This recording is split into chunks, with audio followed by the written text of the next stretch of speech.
सो फटाफट से सारे के सारे स्टूडेंट्स आ जाइए, 1 मिनट के अंदर अपनी पॉजिटिव अफर्मेशन लिखिए, फिर हम अपनी क्लास को शुरू करते हैं। जल्दी से आ जाइए सारे के सारे स्टूडेंट्स फटाफट से। गुड इवनिंग जी, गुड इवनिंग सभी को, good evening, good evening, good evening जी, गुड इवनिंग सभी को, गुड इवनिंग।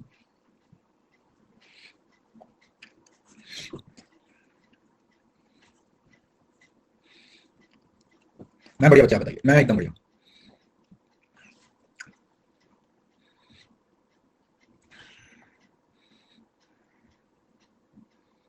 एक मिनट वेट करते हैं। सर मेरा कॉमर्स क्लास शो नहीं हो रहा अभी, तो शाम को नहीं, जो मतलब दोपहर में मार्केटिंग का कोर्स है उसका एनरोल करना पड़ेगा आपको। मेरी प्रोफाइल में दिख जाएगा, आई थिंक आपका एनरोल नहीं होगा, तो आप उसको जाके एनरोल कर लो, एनरोल कर लीजिए, दिख जाएगा।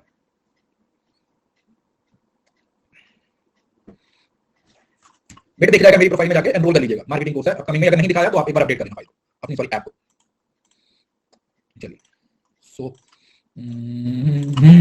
चलिए ओके, तो ये कोर्स हमारा थोड़ा सा पेंडिंग रह गया था बीच में किसी वजह से, तो अभी ये कर देंगे खत्म, ठीक है। और एक क्लास कम्युनिकेशन की रहती है, ठीक है, तो वो भी हो जाएगा, मतलब इस 10 तक कम्युनिकेशन भी हो जाएगा, आईसीटी भी हो जाएगा आई थिंक, और टीचिंग भी हो जाएगा। 10 तक आपको ये सारी चीजें करवा के मैं फ्री कर दूंगा। नहीं ये लास्ट क्लास नहीं होगी बेटा, इसमें 2-3 अभी टीचिंग की काफी लेंथी है ना, तो 3-4 क्लासेस में ऐड करवाऊंगा। अभी टाइमिंग शाम को 5 बजे की रहेगी।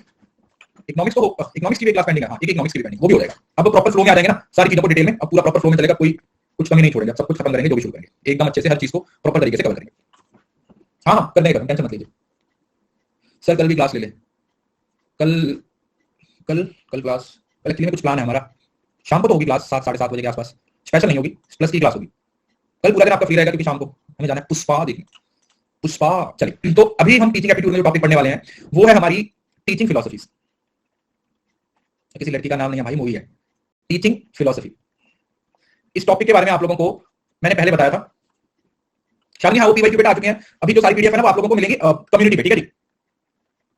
आप लोग मेरी प्रोफाइल में जाके वो देखा ना कम्युनिटी का जो ऑप्शन आता है, तो मैं जैसे वहां पे पोस्ट करूंगा वहां पे हर टाइम रहेगी, आपको अलग-अलग कोर्स में ढूंढने की जरूरत नहीं रहेगी। मैं एक दिन में एक पेपर वहां पे आपको डाल दूंगा, ठीक है। 10 तक आपका सारा पीवाईक्यू कंबाइंड फाइल जितनी हो चुकी है सब मिल जाएगी।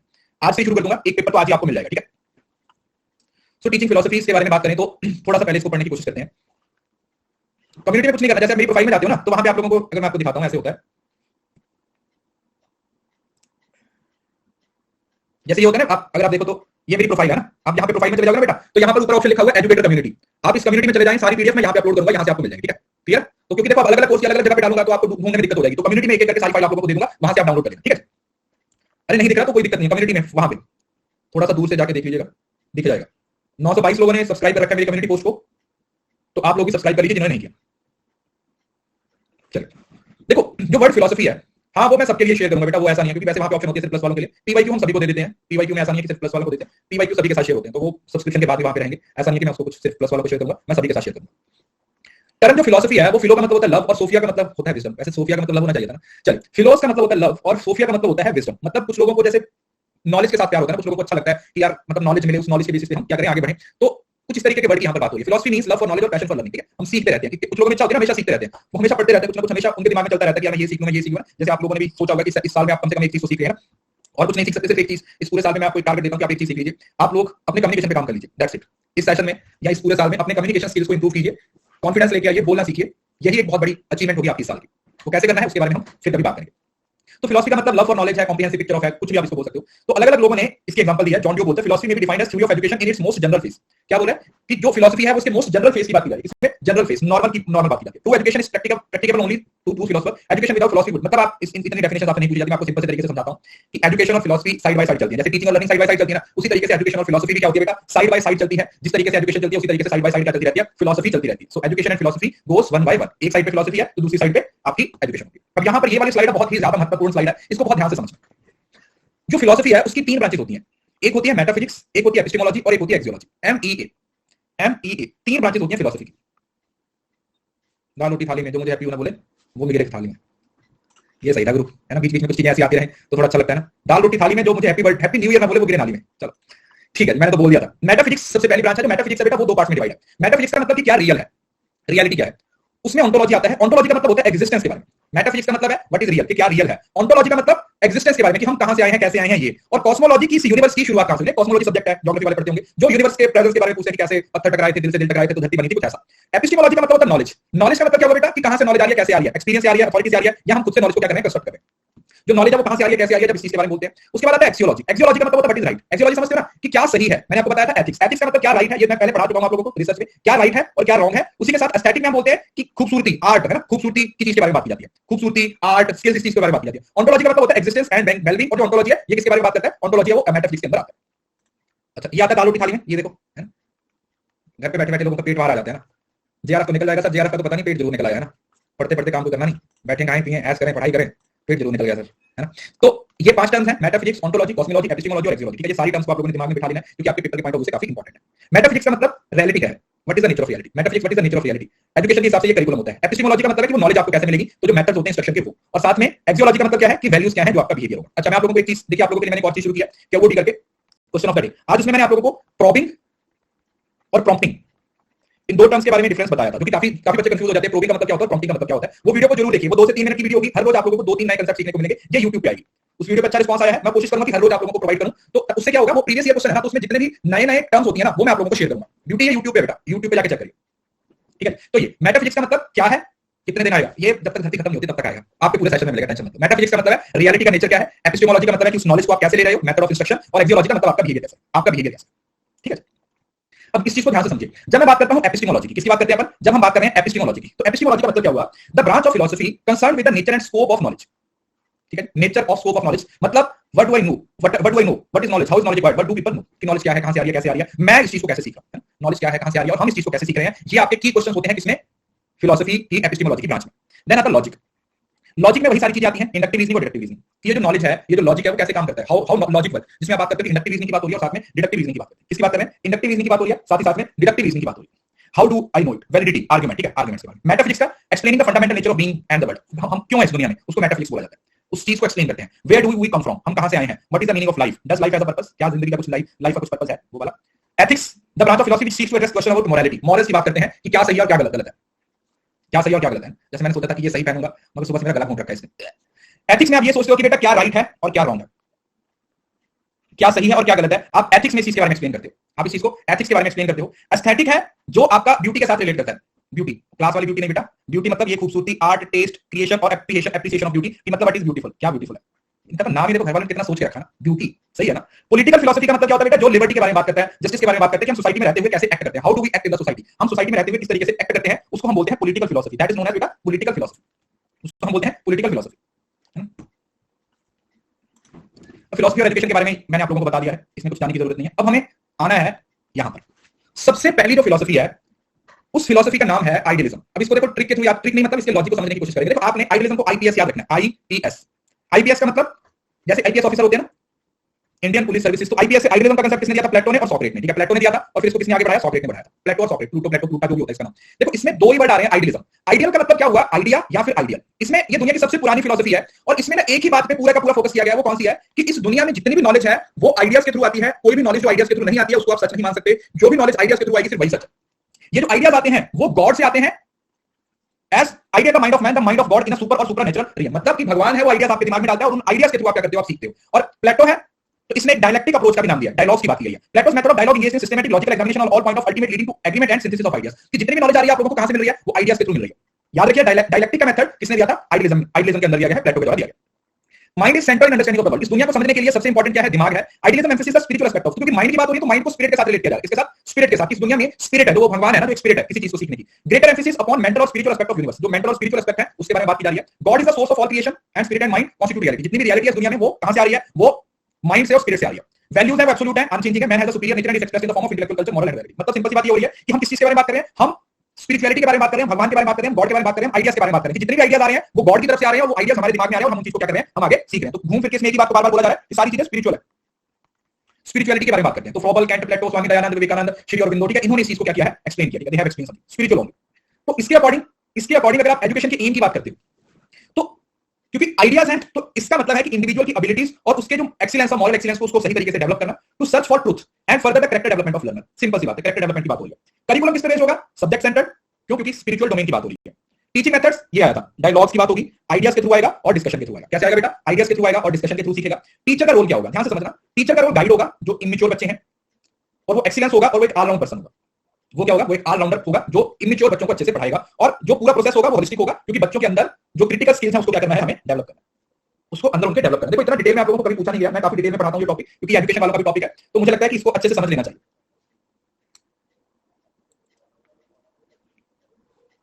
राइट, तो ये आइडियलिज्म के फीचर्स हैं। अब आइडियलिज्म के बाद इसको क्रिटिसाइज करने के लिए कौन आ गया? रियलिज्म आ गया। रियलिज्म किसने दिया? ये टोटल ने दिया था, मतलब टोटल मतलब अरिस्टोटल, रियल था, टोटल रियल, रियल टोटल ऐसे याद रख लो, अरिस्टोटल ने दिया था। अरिस्टोटल बोलता है कि भाई जो सामने नजर आता है ना, जो सेंसेस के थ्रू हमें दिख रहा है वो रियल है, उसको हम सच मानेंगे। आइडिया गए भाड़ में, जो हमें दिख रहा है ना, जिसको हम टच कर सकते हैं, जो सेंसरी ऑर्गन में चलता है, वही सही है। That reality is independent of our conceptual scheme. हम अपने दिमाग से क्रिएट नहीं करते, रियलिटी तो ऑलरेडी है। Realism is the reinforcement of our common acceptance of the world as it appears to us, मतलब जो चीज विजिबली जैसे हमें नजर आ रही है ना, वही रियलिटी है। तो ये पहला बंदा था जिसने एक सिस्टमेटिक थ्योरी ऑफ लॉजिक की बात की, क्योंकि लॉजिक तो वही होगा ना, मतलब आप किसी चीज को प्रूव कैसे करोगे कि भाई ये मेरा आइडिया था, तो आइडियाज को प्रूव करोगे या फिर जो सामने दिख रहा है उसको प्रूव करोगे। ऑब्वियसली जो चीज सामने है उसको प्रूव करना आसान रहेगा, जो चीज आपके सामने उसको प्रूव करना क्या होगा? काफी आसान होगा। Philosophers who profess realism state that truth consists of minds correspondent to reality. Realism is the art of generally attempt to represent subject matter without artificial and avoid artistic convention, supernatural elements. ये कुछ नहीं बोलते कि भगवान ये बोलता है, ये बोलता है, कुछ नहीं। इन्होंने भगवान को साइड पे किया हुआ है। ये बोलते हैं कि हम जो देखते हैं, जो परसीव करते हैं, वही रियल है, और सेंसेस के थ्रू जो नॉलेज मिलती है, 5 ज्ञानेंद्रियों से जो नॉलेज मिलती है, वही रियल नॉलेज है। जो दिख रहा है, जो आंखों के सामने, वही real. Matter in the universe is real. Matter समझते हो ना, अणु, परमाणु जिसको बोलते हैं, ठीक है? समझते हैं ना, एटम, एटम या मैटर की बात की जाती है कि वही इस दुनिया की सच्चाई है, वही सच है, जो एग्जिस्ट करता है वही रियल। टू क्लैरिफाई और develop idea, matter is real independent of I. और जो आइडियाज हैं वो अलग है और जो मैटर है वो अलग है, ठीक है? जो आइडियाज हैं बेटा वो अलग है और जो मैटर है वो अलग है। जो आइडियाज हैं वो अलग है और जो मैटर है वो अलग है। हाँ, हमारे व्यूज पे रियलिटी डिपेंड नहीं करती। ठीक है? तो ये क्या बोलता है? रियलिस्ट है साइंटिफिक इन्वेस्टिगेशन ऑफ सेंसेस की बात करते हैं, ठीक है? कीवर्ड क्या है? साइंटिफिक इन्वेस्टिगेशन की बात हो रही है और सेंसेस की बात हो रही है। They put focus on physical world. इन्होंने किस चीज पे फोकस किया बेटा? फिजिकल वर्ल्ड की बात की है। Physical world is composed of matter. पूरा फोकस किस पे? मैटर पे, कि हम मैटर के बारे में बात करेंगे। A lot of responsibility is placed on the teacher to have right background and information. Realist teacher believe in importance of experiential learning. In order to learn, student have to take a hands-on approach. क्योंकि यहाँ पर scientific investigation की बात हो रही है, तो हम किस पे फोकस कर रहे हैं? हम एक्सपेरिमेंटल लर्निंग पे फोकस कर रहे हैं, क्योंकि एक्सपेरिमेंट तो आप उसी चीज के साथ करोगे ना जो आपको दिख रहा है। बताओ बेटा, एक्सपेरिमेंट कौन सी चीज के साथ करोगे? जो दिख रहा है उस पे एक्सपेरिमेंट करोगे। दिमाग में तो एक्सपेरिमेंट नहीं करते रहोगे ना। तो एक्सपेरिमेंट है कि साइंटिफिक का तो वो रियलिज्म है। अब नेचरलिज्म और रियलिज्म दोनों एक ही जैसे हैं, बस एक छोटा सा डिफरेंस है, वो मैं आप लोगों को थोड़ा सा क्लियर कर देता हूं। दोनों में कुछ भी डिफरेंस नहीं है, बस एक चीज का डिफरेंस है। जो रियलिज्म है वो मैटर को सच मानते हैं, और जो नेचरलिज्म है वो इस सृष्टि को सच मानते हैं। जो वो एटम को बोल रहे हैं, वो इस सृष्टि को बोलते हैं। वो ये बोलते हैं कि हम नेचर से आए हैं, हम नेचर से आए हैं, इस नेचर के अंदर ही जाएंगे, तो इस नेचर को संभाल के रखना हमारी रिस्पांसिबिलिटी। इस नेचर के अंदर रहना, इस नेचर को संभाल के रखना, इस नेचर को संभालना हमारी क्या है? Responsibility. That is our responsibility. Yes और नो? तो यही बेसिक डिफरेंस है रियलिज्म और नेचरलिज्म। दोनों में डिफरेंस क्लियर हो गया? चलिए, अब इसी तरीके से जैसे हमने आइडियलिज्म की फिलॉसफी को पढ़ा था, अब रियलिज्म को समझने की कोशिश करते हैं। रियलिज्म क्या बोलता है कि हम दुनिया को इंक्वायरी के थ्रू समझेंगे, साइंस के थ्रू समझेंगे, जिससे बच्चा लॉजिक लगाएगा और उसकी रैशनल पावर डेवलप होगी। करिकुलम भैया सब्जेक्ट मैटर है, वहां पर आइडियाज की बात हो रही थी, यहां पर फिजिकल वर्ल्ड आ गया, साइंस आ गया और मैथ आ गया, है ना? क्योंकि साइंस और मैथ कहां पे होगा? जहां पर साइंस, जहां पर एक्सपेरिमेंट हो रहा है तो साइंस की बात होगी। वहां पर टीचिंग मेथड्स कौन से थे? डायलॉग्स, बताया था ना, डायलॉजिक मेथड थे। वहां पर टीचर डायलॉग करता था, यहां पर नहीं हुआ। यहां पर डेमोंस्ट्रेशन और रेसिटेशन है, क्योंकि टीचर के पास मैटर है, वो चीजों को एक्सप्लेन कर सकता है साइंटिफिक वे में। रोल ऑफ टीचर क्या है? Present content systematically with in the discipline, demonstrate use of critical and making system. वहां पर टीचर का रोल क्या था? एक गाइड का था। यहां पर क्या है? एक प्रेजेंटर है जो चीजों को सही तरीके से प्रेजेंट करेगा। और इंस्ट्रक्शनल प्रोसेस क्या है? Fundamental, encourage specialization and teach the scientific method. कहीं ना कहीं आप ये समझ लीजिए कि यहां पर जो बात हो रही थी वो कहीं ना कहीं ऑल राउंड डेवलपमेंट की बात हो रही थी, आइडियाज की बात हो रही थी, स्पिरिचुअलिटी की बात हो रही थी, और यहां पर इसके ऑपोजिट साइंस को, साइंस से उस स्पिरिचुअलिटी को रिप्लेस कर दिया गया। सिंपल। वहां पर साइंस की बात नहीं, डेमोंस्ट्रेशन का मतलब बेटा कोई काम करके दिखाना, डेमोंस्ट्रेट करना, ठीक है? जैसे समझ ना, आपके सामने कोई काम करके दिखाया जा रहा है, उसको डेमोंस्ट्रेशन बोल देते हैं। तो जैसे कोई साइंस का एक्सपेरिमेंट करके दिखाया तो उसको आप डेमोंस्ट्रेशन बोल देते हैं। साइंस का एक्सपेरिमेंट करते हो तो उसको आप डेमोंस्ट्रेशन का नाम दे देते हैं। ठीक है? अब यहां से आपको थोड़ा सा और अच्छे से चीजें समझ आ जाएंगी। यहां पर देखें, ये वाला डिफरेंस आपको ज्यादा अच्छे से समझ आएगा। देखो, एम्स ऑफ एजुकेशन की बात करें तो यहां पर आइडियाज की बात हो रही है, सेल्फ रियलाइजेशन और कैरेक्टर डेवलपमेंट। यहां पर नेचुरल और फिजिकल वर्ल्ड की बात हो रही है, साइंटिफिक मेथड्स की बात हो रही है, कैरेक्टर डेवलपमेंट तो आप लोगों को पता ही है, और स्किल और फैक्ट्स की बात हो रही है। यहां पर डेप्थ ओवर ब्रेथ है, मतलब डेप्थ ओवर ब्रेथ मतलब गहराई, क्योंकि आइडियाज कैसे आएंगे? गहराई के थ्रू। सेल्फ डायरेक्टेड लर्निंग मतलब एक डायलॉग्स के थ्रू बच्चे खुद से सीखते हैं, और यहां पर डायरेक्ट टीचिंग होती है। समझ लो ना? आइडियलिज्म में बच्चे खुद के आइडिया से सीखेंगे, बट रियलिज्म में टीचर का रोल बढ़ जाएगा। टीचर का रोल कैसे बढ़ जाएगा? क्योंकि उसने साइंटिफिक तरीके से बच्चों को डेमोंस्ट्रेट करके दिखाना है। करिकुलम यहां पर क्रिटिकल थिंकिंग है, रीडिंग और राइटिंग होता है। यहां पर रियलिज्म में प्रैक्टिकल है, तो 3R की बात हो रही है। ये 3R क्या होता है वो मैं आपको बताता हूं। यहां पर जो टीचर होता है वो रोल मॉडल होता है। समझ लो ना? आइडिया है तो आपके लिए आपका टीचर ही एक आइडियल टीचर होता है, जैसे वो बोल रहा है वैसा। और यहां पर जो टीचर होता है वो बेसिकली सब्जेक्ट मैटर एक्सपर्ट होता है। करिकुलम का मतलब होता है बेटा एक पूरे सेशन में जितना कुछ आपको करवाया जाएगा वो करिकुलम होता है। समझ लो ना? एक पूरे सेशन में आपको जो एकेडमिक है, एक्स्ट्रा करिकुलर एक्टिविटीज है, जो कुछ भी करवाया जाएगा वो आपके करिकुलम का पार्ट बनता है, सिलेबस। तो ये सब्जेक्ट मैटर एक्सपर्ट होगा, क्योंकि यहां पर आप ये समझ लीजिए, यहां पर वो आपको प्रैक्टिकल चीजों को करके दिखाएगा, ऐसे। राइट? अब 3R क्या है? महात्मा गांधी ने 3R बोले, रीड, राइट और अरिथमेटिक। ये किसके बारे में है? रियलिज्म। रियलिज्म से क्या रिलेट कर सकते हो? आर से रियलिज्म और आर से 3R। रियलिज्म और 3R, 3R और रियलिज्म, ऐसे ऐसे इसको क्या कर सकते हो, समझ सकते हो। और 3H ये हमारे डोमेन है। ये अगली जो नेक्स्ट 2 क्लासेस आने वाली है उसमें हम काफी सारी चीजों को और पढ़ने वाले हैं। तो ये होता है बेटा डोमेन। हैंड है साइकोमोटर डोमेन। साइकोमोटर डोमेन कौन सा होता है? जहां पर आप किसी काम को प्रैक्टिकली करते हो। साइकोमोटर डोमेन कौन सा होता है? जहां पर आप किसी काम को स्किल बेस्ड बोल सकते हो ना, प्रैक्टिकली जब आप किसी काम को करते हो, तो वो आपका डोमेन कौन सा होता है? वो आपका ये वाला डोमेन होता है। हार्ट में स्पिरिचुअल डोमेन होता है, अफेक्टिव डोमेन, जो आपके एटीट्यूड से रिलेट करता है, इससे रिलेट करेगा, एटीट्यूड से रिलेट करेगा। और हेड है जो आपके दिमाग से रिलेट करता है, वो कौन सा डोमेन होगा बेटा? वो कॉग्निटिव डोमेन होगा। कॉग्निटिव का मतलब जो माइंड से रिलेट करता है, कॉग्निशन से रिलेट, कॉग्निशन से रिलेट करेगा, जो माइंड से रिलेट करेगा, उस डोमेन की बात करें। राइट? रीड, पढ़ना, लिखना और मैथ, जैसे छोटे बच्चों के लिए कांसेप्ट है वो स्कूल टाइम पे पढ़ाया जाता है। उसके बाद है नेचुरलिज्म। अब नेचुरलिज्म में कुछ अलग से नहीं है, इसमें हमें डिटेल में जाने की जरूरत नहीं है। इसने भी मैटर और फिजिकल वर्ल्ड पे फोकस किया। ये कोई सुपर नेचुरल या भगवान की बात नहीं करता। इसमें फोकस है कि जो हम है ना, इंसान है, वो चाइल्ड ऑफ नेचर है, हम इस नेचर का ही पार्ट है। Naturalism stress the need to return to the nature from artificial. ये क्या बोलते हैं कि जो आर्टिफिशियल वर्ल्ड है इसको साइड पे करके हमें नेचर में ही जाना है। हाँ बिल्कुल, मदर अर्थ है, सब कुछ नेचर से ही आया है, नेचर के अलावा कुछ भी एग्जिस्ट नहीं करता। तो वो गॉड को अलग मानते हैं, नेचर को अलग मानते हैं। वो क्या बोलते हैं कि इस दुनिया में सृष्टि के अलावा कोई भी सुपीरियर नहीं है। इस दुनिया में सबसे ज्यादा सुपीरियर, सबसे हाईएस्ट लेवल पे क्या है? नेचर ही है। इस दुनिया में सबसे बड़ा सुपीरियर लेवल पे कौन है? नेचर ही है। तो child centered education, education as natural development of children. तो बच्चा नेचुरली क्या करेगा? ग्रो करेगा। Education should be based on child psychology. बच्चे की जो साइकोलॉजी है उस पे बेस्ड होनी चाहिए। The role of teacher should be that of guide. जो टीचर का रोल है वो एक गाइड का होना चाहिए। जो टीचर का रोल है वो एक गाइड का रोल होना चाहिए। Teacher's role should be a role of guide. Right, समझ आ गया? तो इसमें और कुछ नहीं है। नेचुरलिज्म में वही सारी चीजें हैं कि नेचर है, अल्टीमेट रियलिटी है, माइंड और बॉडी में अलग नहीं करेंगे, साइंटिफिक नॉलेज है, समझ लो ना, बाकी सारे वही रियलिज्म वाली चीजें आ जाएंगी। समझ लो, मतलब कहीं ना कहीं रियलिज्म को ही लोगों ने क्या बना दिया? नेचुरलिज्म बना दिया। पहले रियलिज्म था, उसी चीज को नेचुरलिज्म बना के प्रेजेंट कर दिया कि भाई नेचर की बात हो रही है। किसकी बात हो रही है? नेचर की बात हो रही है। वहां पर आप सेंसेस की बात कर रहे थे, यहां पर नेचर की बात हो रही है। यहां पर भी वही बात लिखी हुई है। नेचर को भी तो आप अपनी सेंसेस से ही ऑब्जर्व करोगे। जो नेचर है उसको कैसे ऑब्जर्व करोगे बेटा? उसको भी आप अपनी सेंसेस के थ्रू ऑब्जर्व करोगे कि आप अपने 5 ज्ञानेंद्रियों से ही नेचर के बारे में आपको नॉलेज मिलेगी। नहीं, ये पढ़ने की जरूरत नहीं है, एक बार थोड़ा सा रिवाइज कर लेना, एक बार पढ़ के देख लेना। उसके बाद ये बहुत इंपॉर्टेंट है क्योंकि इससे बहुत बहुत ज्यादा क्वेश्चन पूछा जाता है। प्राग्मेटिज्म। प्राग्मेटिज्म का मतलब क्या होता है? देखो, प्राग्मा का मतलब होता है practice. Is an education philosophy that says education should be about life and growth. Learning by doing की बात हो रही है। किसकी बात हो रही है? लर्निंग बाय डूइंग, कि हम कुछ करके सीखेंगे। लर्निंग बाय डूइंग, हम प्रैक्टिकली चीजों को सीखेंगे। तो ये जो कंसेप्ट है ना, इसमें इसको ढूंढा तो पियर्स ने था और इसको एजुकेशन में जॉन ड्यू के द्वारा कंसेप्ट को अप्लाई किया गया। The term pragmatic, coined and used by Peirce, but linked pragmatism with education due. Pragmatism is basically a Greek word which means practice, action, utility. आपको जो सही लगता है वो करोगे, समझ रहे हो? Learn through practice या learning by doing. आप क्या कर रहे हो उससे आप क्या कर रहे हो, चीजों को सीख रहे हो। Here keyword is utility, मतलब मेरे लिए जिस चीज की यूटिलिटी है मैं वो करूंगा। Whatever is useful is good and whatever is good is useful. जो good है वो यूजफुल है, जो यूजफुल है वो गुड है। अब pragmatics lists the world of facts, activity of doing. Truth is created during course of action. आप कैसे सीख रहे हो, कैसे आप काम कर रहे हो। जैसे बोला action का मतलब to do, practice to make, activity to accomplish. अब ये दो पर्टिकुलर एलिमेंट्स उसने बता दिया कि pragmatism में दो पर्टिकुलर एलिमेंट है। कौन कौन सा? एक है प्रैक्टिकल लर्निंग। प्रैक्टिकल मतलब जो आप लोगों ने चीजें सीखी है उसको रियल वर्ल्ड पे अप्लाई कर दोगे। और एक्सपीरियंशियल का मतलब जो आपके एक्सपीरियंस पे बेस्ड है, जिसमें आपका पर्सनल एक्सपीरियंस इन्वॉल्व है, वो एक्सपेरिमेंटल लर्निंग हो जाए। Sorry, experiential learning, this is not experimental, this is experiential. दोनों में फर्क है, एक्सपेरिमेंटल और एक्सपीरियंशियल में फर्क है। समझ रहे हो? यहां पर एक्सपीरियंस की बात हो रही है, एक्सपेरिमेंट की बात नहीं हो रही। It is talking about experience, कि आप अपने एक्सपीरियंस से कितना सीखते हो, आपके एक्सपीरियंस कितने मैटर करते हैं। Yes, based on our personal things, हमारी पर्सनल थिंग्स पे ये चीज बेस्ड होती है कि हम पर्सनली कितना चीजों को सीख पाते हैं। That actually matters a lot. वो चीज है वो बहुत ज्यादा क्या कर रही है बेटा? मैटर करती है। राइट, तो प्रैग्मैटिज्म है वो आइडियलिज्म और नेचुरलिज्म के बीच में आ जाता है। प्रैग्मैटिज्म है वो ग्रीक वर्ड है प्राग्मा, जिसका मतलब है प्रैक्टिस, और प्रैक्टिकल इसी से डिराइव किया है। चार्ल्स पियर्सन ने इस वर्ड को दिया था फिलॉसफी में, बट इसको एजुकेशन में किसके द्वारा बनाया गया था? जॉन ड्यू ने इसको क्या किया? अप्लाई किया था। It suggests an emphasis upon the practicalities of life and practicalities is the real. Okay, तो ये तो वही चीज है। Truth is not absolute, but change according to time, idea and place. अब मेरे लिए किसी चीज की यूटिलिटी अलग होगी, तुम्हारे लिए किसी चीज की यूटिलिटी अलग होगी। तो ये क्या बोलता है कि जो चीजें है ना, जो सच्चाई है ना, वो टाइम टू टाइम क्या होती रहती है? चेंज होती रहती है। मेरे लिए सच्चाई का मीनिंग कुछ और होगा, तुम्हारे लिए सच्चाई का मीनिंग कुछ और होगा, किसी थर्ड पर्सन के लिए सच्चाई का मीनिंग कुछ और होगा। हर अलग अलग पर्सन के लिए जो सच्चाई का मीनिंग है वो क्या होगा? डिफरेंट होगा। मेरे लिए सच्चाई कुछ और है, आपके लिए कुछ सच्चाई और है, किसी थर्ड पर्सन के लिए सच्चाई और है। The word gives satisfaction and pleasure is practical and useful. Aims and belief of life are not certain because truth is changeable. तो जो जिंदगी के एम जो बिलीफ है ना वो सर्टेन नहीं है। क्यों? क्योंकि ये लगातार चेंज होते रहते हैं। Knowledge is basis of activity and education of sociality. Truth है वो सब्जेक्टिव है, मेरे लिए ट्रुथ अलग है, तुम्हारे लिए अलग है। जैसे जैसे चीजें चेंज होंगी वैसे वैसे ट्रुथ भी क्या होता जाएगा बेटा? चेंज होता जाएगा। जैसे जैसे चीजें चेंज होंगी वैसे वैसे ट्रुथ भी चेंज होता जाएगा। तो ये वही सारी कहानी लिखी हुई है। Experimental, change process, problem solving, exploratory, knowing method. ठीक है, तो भैया इस तरीके से आप चीजों को सीखते हो। ये इतना जरूरी नहीं है। उसके बाद आता है एक्जिस्टेंशियलिज्म। ये बहुत इंपॉर्टेंट है। एक्जिस्टेंस का मतलब क्या हुआ कि भाई मेरी एक अलग एक्जिस्टेंस है। एक्जिस्टेंस का मतलब किसी पर्सन का एग्जिस्ट करना। एक्जिस्टेंशियलिज्म का मतलब है we are what we choose to be. हम वो हैं जो हम बनना पसंद करते हैं। हम वो हैं जो हम बनना पसंद करते हैं। मतलब यहां पर बात की जाती है फ्रीडम की, यहां पर चॉइस की बात की जाती है कि हर बंदे की अपनी एक चॉइस है, हर बंदे के पास अपना एक फ्रीडम है। समझ रहे हो ना? टू बिकम, जैसे इट इज यूरोपियन फिलॉसफी है जो वर्ल्ड वॉर 2 के बाद काफी फेमस हुई थी। वर्ल्ड वॉर 2 हुआ था ना, उसके बाद ये जो फिलॉसफी है वो काफी फेमस हुई थी। उसका रीजन क्या था कि हम वही बन जाते हैं जो हम बनना पसंद करते हैं। अगर आप हर रोज शराब पीते हो, सिगरेट पीते हो, नशा करते हो, तो आप शराबी बन जाओगे, आप ड्रंकर्ड बन जाओगे। अगर आप हर रोज भगवान की पाठ पूजा करते हो तो आप एक रिलीजियस पर्सन बन जाओगे। अगर आप हर रोज पढ़ाई करते हो, आप में एफर्ट करने की, आप रोज एफर्ट करते हो, मतलब उस तरीके से आपकी जो हैबिट है वो डेवलप हो जाएगी उसी तरीके से।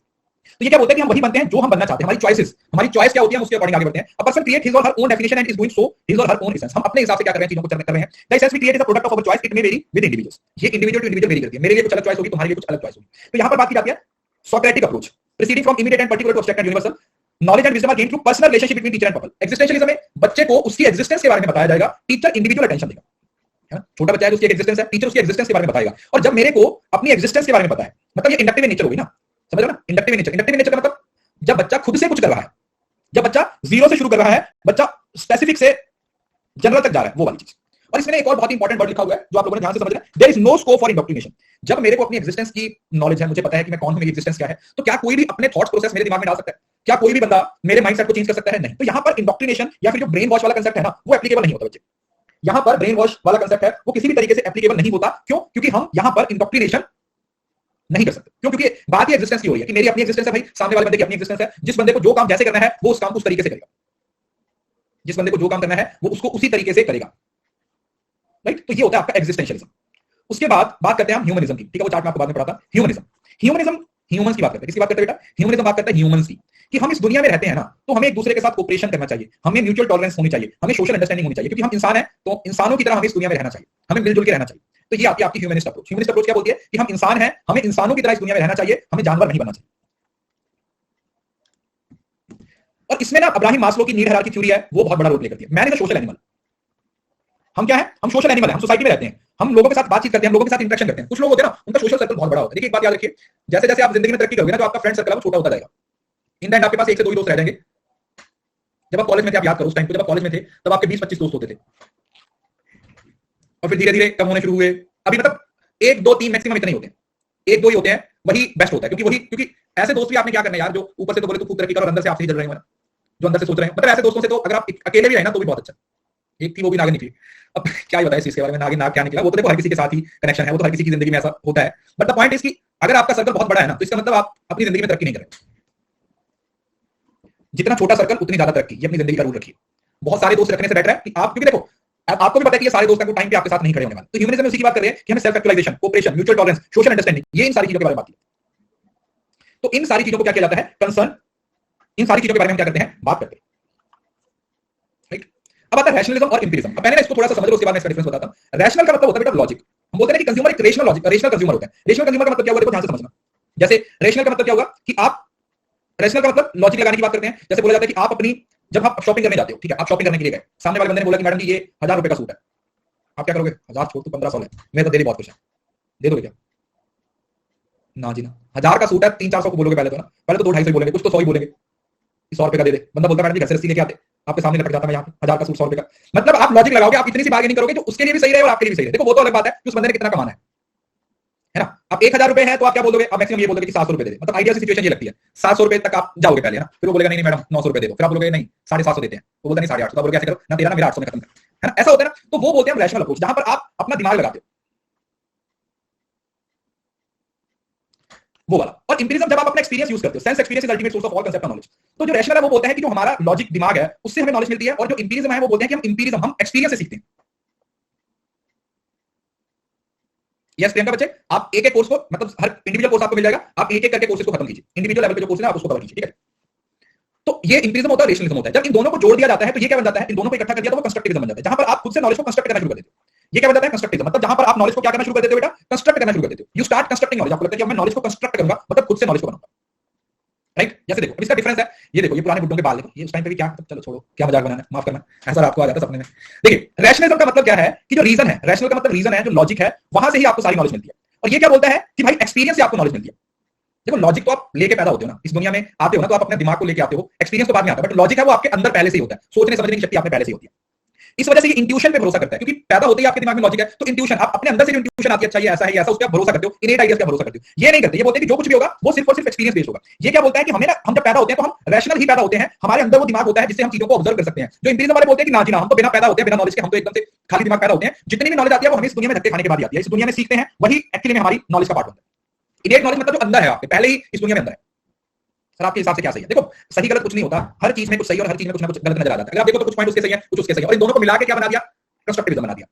इन दोनों को मिला दिया इंपीरिज्म और रियलिज्म, सॉरी रेशनलिज्म, तो ये क्या बन गया? कंस्ट्रक्टिविज्म बन गया। मतलब क्या बोल गया कि जो बच्चा है वो कुछ चीजें अपने एक्सपीरियंस से सीखेगा, कुछ चीजें अपने लॉजिक से सीखेगा, और उससे वो क्या करेगा? उससे वो अपनी नॉलेज क्रिएट करेगा। यस और नो? वो मिक्स्ड अप्रोच की बात की कि भाई we have to construct a rational set of ideas that can make sense of empirical data. तो यहां पर बोला गया कि हम दोनों चीजों को जब यूज करते हैं, दोनों चीजों को जब इन्वॉल्व करते हैं, दोनों चीजों को एक साथ लेके चलते हैं, वो एक्चुअली में रियल नॉलेज होती है, जिसको हम क्या नाम दे देते हैं? जिसको हम कंस्ट्रक्टिविज्म का नाम दे देते हैं। We call it constructivism. क्या नाम दिया जाता है बेटा? Constructivism. We call it constructivism, कि ये हमारा कंस्ट्रक्टिविज्म का कांसेप्ट है। यस इंडक्टिव बोल सकते हो, क्योंकि खुद से क्रिएट किया जा रहा है, इसको हम बोल देते हैं कंस्ट्रक्टिविज्म। और उसके बाद हाँ, अब ये तो मुझे दोबारा पढ़ाने की जरूरत नहीं है, अकोमोडेशन और असाइमिलेशन वाली चीज आ रही है कंस्ट्रक्टिविज्म में।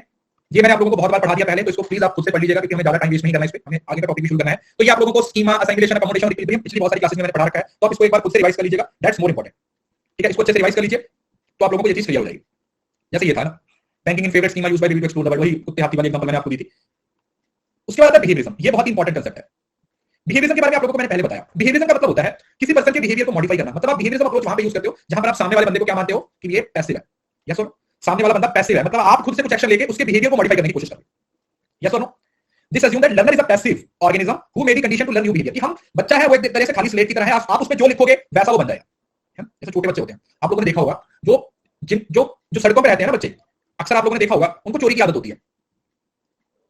आप कहीं पे जा रहे हो, आपने अपना बाइक एक्टिवा वगैरह लगा दिया, तो वो हमेशा पास भागते रहते हैं, वो देखते रहते हैं कि कहां पे कोई लिफाफा पड़ा हुआ है, कहां पे कोई बैग है, और वो लेके भाग जाते हैं। उसका रीजन क्या है? उसका रीजन है कि उनके माँ बाप भी उसी कैटेगरी से बिलोंग करते हैं और वो यही चीजें सीखते हैं। अगर वो स्कूल जाएंगे तो वो कुछ और सीखेंगे, बट उनके पास इतना पैसा नहीं होता, वो इस वजह से इस तरीके का बन जाते हैं। तो यहाँ पर learning would be explained by change in observe behaviour. आप सामने वाले के बिहेवियर को देखोगे, ऑब्जर्व तो क्या है, जैसे बिहेवियर तो मैं आपको बताता हूं, मैं इस चीज को बताता हूं आपको थोड़ा सा। मुझे लगता है कि 2019 में एक जून 2019 के बाद से मैंने अपने टेलीग्राम चैनल पे सुबह 3, सवा 3, 4 बजे तक एक मैसेज भेजना शुरू किया था, जिसको मॉर्निंग मोटिवेशन का नाम दिया था। आप में से ज्यादातर बच्चे उसको चेक करते होंगे, ठीक है, मॉर्निंग मोटिवेशन। ये मैंने तकरीबन जून 2019 में शुरू किया था, जून 2019 के पेपर के बाद, और तकरीबन 2.5 साल हो गए हैं मुझे इस हैबिट को डेवलप किए हुए। मैं हर रोज भेजता हूं, मतलब कभी होता है कि नहीं उठ पाया या ठंडी हो गया, कुछ भी बड़ा रीजन वो नहीं, मतलब 99% केसेस में आप लोगों को सुबह 3, सवा 3, साढ़े 3 बजे के बीच में वो मैसेज मिल जाता है। इससे बहुत सारे बच्चों की एक हैबिट डेवलप हो गई है सुबह उठने की, क्योंकि इस चीज ने ना उनको डायरेक्टली और इनडायरेक्टली उनके बिहेवियर को मॉडिफाई कर दिया कि हमें सुबह 4 बजे उठना है या 4 बजे उठ के उस मैसेज को देखना है। तो ये क्या है? This is behaviourism. बार-बार चीजों को क्या करते रहते हैं, रिपीट करते रहते हैं, बार-बार चीजों को क्या करते रहते हैं, रिपीट करते रहते हैं। इस रेपिटेशन से हमें क्या मिलता है? हमें पता चलता है कि ये चीज इस तरीके से काम करती है। तो उसी चीज का यहाँ पे जिक्र हो रहा है। एडवर्ड ली थॉर्नडाइक वाला प्रोफेसर ऑफ अमेरिकन साइकोलॉजी, जिसने ट्रायल एंड एरर लर्निंग का इस्तेमाल किया था। उसने 3 लॉज हैं उसकी बात की थी कि किस तरीके से बच्चा सीखता है। देखो, law of the preparation that affirm that preparation और disposition of subject contribute to learning, the own expectation of subject constitute intrinsic reinforcement of action. सबसे पहले लॉ ऑफ प्रेपरेशन, कि उस चीज के लिए प्रिपेयर किया जाएगा, उस चीज के लिए क्या किया जाएगा? प्रिपेयर किया जाएगा। फिर आएगा exercise, that exercise of practice of appropriate response contribute to strength of connection between stimulus and response. Exercise का मतलब कि अगर एक्सरसाइज उस प्रैक्टिस को लगातार किया जाएगा तो स्टिमुलस और रिस्पांस के बीच में जो लिंक है वो सही से बन जाएगा। और फिर आता है रीइंफोर्समेंट। रीइंफोर्समेंट का मतलब होता है कि जब आप बार-बार वही चीज करते रहोगे, एक बार, 2 बार, 3 बार, 4 बार, तो वो आपकी हैबिट बन जाएगी। जैसे आप आज उठे, कल उठे, परसों उठे, चौथे उठे, पांचवें उठे, अब 10 दिन तक उठे, 11वें दिन अपने आप आपके समझ रहे हो, रीइंफोर्स ऐसे किया जाता है। बार-बार पॉजिटिव हो तो आपको पॉजिटिवली रीइंफोर्स किया जाता है, आप कुछ काम गलत कर रहे हो तो उसके लिए आपको नेगेटिवली रीइंफोर्स किया जाता है। वही कौन सा कांसेप्ट है? रिवॉर्ड और पनिशमेंट। रिवॉर्ड और पनिशमेंट यहां पर क्या हो रही है बच्चे? बात हो रही है, we are talking about reward और पनिशमेंट। फिर उसके लिए बिल्कुल आपको अलार्म की जरूरत नहीं पड़ेगी। फिर उसके लिए आप लोगों को अलार्म की जरूरत नहीं पड़ेगी, आप डायरेक्टली क्या कर सकते हो? उठ जाओगे आराम से। आप क्या कर दोगे? उठ जाओगे। क्लियर है? तो ये है बिहेवियरिज्म। बिहेवियरिज्म का कांसेप्ट ही है कि सामने वाला बंदा है वो पैसिव ऑर्गेनिज्म है और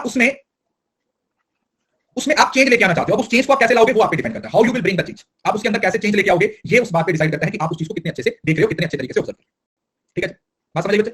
चलिए, उसके बाद एक अप्रोच आती है ये वाली, एक्लेक्टिक फिलॉसफी। ये कोई फिलॉसफी नहीं है, इसमें सारी फिलॉसफी से छोटी छोटी चीजों को निकाला और अपनी एक चीज बना। मतलब इसने कुछ नहीं किया, इसको आइडियलिज्म जो अच्छा लगा इसने आइडियलिज्म से ले लिया, जो इसको रियलिज्म से अच्छा लगा इसने रियलिज्म से ले लिया, जो इसको मतलब कहीं से भी इसको जो कुछ अच्छा लगता गया ये लेती रही, और उसके बाद इसने खुद की एक सिंगल फिलॉसफी बना दी। इसका कहना था कि एक पर्टिकुलर फिलॉसफी, कि सर जी एक जो पर्टिकुलर फिलॉसफी है उसको आप हर जगह पे अप्लाई नहीं कर सकते, एक पर्टिकुलर फिलॉसफी को आप हर जगह पे अप्लाई नहीं कर सकते। तो इस वजह से इसने हर फिलॉसफी से अच्छी अच्छी चीजों को लिया और अपने लिए क्या कर लिया? अपना भी एक नाम बना लिया कि मैं भी एक फिलॉसफी हूं। ठीक है जी, अपना नाम बना लिया कि हां भाई मैं भी एक फिलॉसफी हूं, स्मार्ट फिलॉसफी, कि मैं भी एक फिलॉसफी हूं, एक्लेक्टिक फिलॉसफी। ठीक है, तो ये आपकी फिलॉसफी है। थोड़ा सा इसको ओवरव्यू लेते हैं, यहां पर चीजों को थोड़ा सा अच्छे तरीके से समझते हैं। देखो, आइडियलिज्म में रियलिटी को क्या बोला जाता है कि स्पिरिचुअल है, मॉरल है, मेंटल है, दिमाग से आती है और चेंज नहीं होती है ना। यहां तक अगर आप देखोगे ना, आइडियलिज्म और रियलिज्म दोनों ही बोलते हैं कि रियलिटी चेंज नहीं होती। वो क्या बोलते हैं कि जो रियलिटी वो आइडिया से क्रिएट होती है तो वो चेंज नहीं होगी, और रियलिज्म वाले बोलते हैं कि रियलिटी से ही रियलिटी क्रिएट होती है या फिर नेचर से रियलिटी क्रिएट होती है, इस वजह से वो भी चेंज नहीं होती।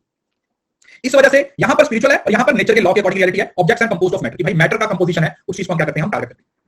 प्राग्मेटिज्म में बोलता है कि यहां पर इंटरेक्शन होती है इसमें इंडिविजुअल और एनवायरनमेंट में, और जिसकी वजह से रियलिटी लगातार चेंज होती है। क्या होती है बेटा? रियलिटी है वो लगातार चेंज होती रहती है, क्योंकि मेरे लिए रियलिटी कुछ और है, सामने वाले बंदे के लिए रियलिटी कुछ और है, और थर्ड पर्सन के लिए रियलिटी कुछ और है। हर बंदे के लिए रियलिटी का मतलब क्या है? अलग है। मेरे लिए रियलिटी का मतलब अलग है, किसी और पर्सन के लिए रियलिटी का मतलब अलग है। और देन आता है एक्जिस्टेंशियलिज्म। इसमें भी वही बात की जाती है कि रियलिटी सब्जेक्टिव है, जो बंदा जिस तरीके से एग्जिस्ट करेगा उस तरीके की उसकी रियलिटी क्रिएट हो जाएगी। नॉलेज, रीथिंकिंग लेटेंट नॉलेज, यहां पर सेंसेस की बात की जाती है। यहां पर लेटेंट नॉलेज मतलब जो पहले के आइडियाज हैं उनको दोबारा चेक किया जाता है। यहां पर आपके सेंसेस से आपको नॉलेज मिलती है, यहां पर आपका एक्सपीरियंस काम करता है या फिर साइंटिफिक एक्सपेरिमेंट, और यहां पर knowledge for personal choice. Existentialism में हर बंदा अपनी पर्सनल चॉइस से क्या करता है? नॉलेज को क्रिएट करता है। वैल्यूज, यहां पर एब्सोल्यूट और इटर्नल है। यहां पर एब्सोल्यूट और इटर्नल है मतलब नॉट चेंजिंग। इटर्नल का मतलब क्या हुआ? लॉन्ग लास्टिंग, जो हमेशा रहेंगी, जो चेंज नहीं हो रही। और यहां पर क्या बात हो रही है? Based on the natural laws. Natural laws का मतलब क्या हुआ? कि जो नेचर ने लॉज दिए हुए हैं, ठीक है, जैसे ग्रेविटी है या और इस तरीके के जो लॉज हैं उनको फॉलो करना है। प्राग्मेटिज्म बोलता है कि जो रियलिटी है ना वो सिचुएशनल है। सिचुएशनल का मतलब है कि एक जगह पे कुछ और है, वो आज जो रियलिटी है वो कल कुछ और हो जाएगी, कल वो चेंज हो जाएगी, परसों वो चेंज हो जाएगी। और एक्जिस्टेंशियलिज्म में ये बोलता है कि रियलिटी है ना वो हमारी पर्सनल परसेप्शन पे डिपेंड करती है। जो मुझे सही लगता है वो मेरी रियलिटी है, जो तुम्हें सही लगता है वो तुम्हारी रियलिटी। रीथिंकिंग लेटेंट नॉलेज मतलब जो नॉलेज पहले से है आइडियाज के थ्रू, उसी को आप क्या कर रहे हो? दोबारा सोच रहे हो, उसी चीज के बारे में आप दोबारा दिमाग लगा रहे हो, उसी चीज को आप दोबारा सोच रहे हो, उसी चीज पे आप दिमाग लगा रहे हो। दैट्स, बताइए किसी बच्चों को इस बात में कोई दिक्कत, किसी बच्चों को इस बात में कोई तकलीफ है तो बताइए। इसकी अभी 3-4 क्लासेस और लगेंगी, क्योंकि 2 टॉपिक तो आपके लर्निंग और लर्निंग थ्योरीज पे लग जाएंगे। एक टॉपिक आप लोगों का फिर रह जाएगा लर्नर के कैरेक्टरिस्टिक्स, और एक क्लास में आप लोगों का सिलेबस और करिकुलम वगैरह होगा। मतलब अभी 4 क्लासेस इसकी और होंगी, ये मान के चलो, फिर टीचिंग खत्म होगा। सर आप इकोनॉमिक्स कब लेते हो? बेटा इकोनॉमिक्स हम सिर्फ माइक्रो पढ़ाते हैं, वो मैंने पढ़ा दिया है, उसकी एक ही क्लास रह गई है, आई थिंक कल है वो शायद। अभी शाम को 8 बजे है कम्युनिकेशन के पीवाईक्यू, सब बच्चों ने आना है उस क्लास में। शाम को 8 बजे कम्युनिकेशन के पीवाईक्यू की क्लास है नेक्स्ट, सब बच्चों ने उस क्लास में पहुंचना है, ठीक है। अब इसको आज ही रिवाइज कर लेना प्लीज। टेलीग्राम सर्च कीजिए commerce net achievers, commerce net achievers. Sir आज पेपर 2 हुई ना बेटा, आज मार्केटिंग शुरू किया अपन ने। मेरी प्रोफाइल में जाके प्रोपो कर लीजिए, एनरोल कर लीजिए जिन्होंने अभी तक एनरोल नहीं किया है मार्केटिंग की क्लास में। एब्सोल्यूट होता है मतलब एग्जैक्ट, जो चेंज नहीं होती जी। स्पेशल क्लास है कम्युनिकेशन की 8 बजे है, वो 8 बजे मिलेगी। हाँ अकेडमी पे 100% टॉपिक वाली नहीं है वो, आई थिंक वो दूसरी है। अरे कॉमर्स की क्लास थी ना यार, तुम्हें पता नहीं चल रहा? आज हमने मार्केटिंग शुरू तो किया, मे भी आप लोगों ने एनरोल नहीं किया होगा उसमें, एनरोल करो जाके। मार्केटिंग शुरू किया हमने आज, हमने मार्केटिंग पढ़ा आज। अब जाइए मार्केटिंग पढ़िए बच्चे। हाँ मार्केटिंग की थी, मे भी शायद आप लोगों ने एनरोल नहीं किया होगा। चलिए ठीक है, thank you so much, God bless you all. इसी तरीके से पढ़ते रहिए, इसी तरीके से मेहनत करते रहिए। जीआरएफ जरूर क्लियर होगा, बस कंसिस्टेंसी बनाए रखिए, एफर्ट्स करते रहिए और अपना 100% देते रहिए। ये नया साल है, नए साल की शुरुआत हुई है, उम्मीद करता हूं अच्छे से शुरुआत की होगी आप लोगों ने। आज जो भी किया अच्छा किया होगा और आगे भी इसी तरीके से मेहनत करते रहोगे। सो लेट्स होप कि ये नया साल है वो आप लोगों के लिए काफी अच्छा रहे, और मैं भी अपने एंड से कोशिश करूंगा ज्यादा से ज्यादा आप लोगों की हेल्प करने की। ज्यादा से ज्यादा आप लोगों को हेल्प होगी तो आप आसानी से अपने गोल को अचीव कर सकोगे। ठीक है, thank you so much, bye, take care, खुश रहिए।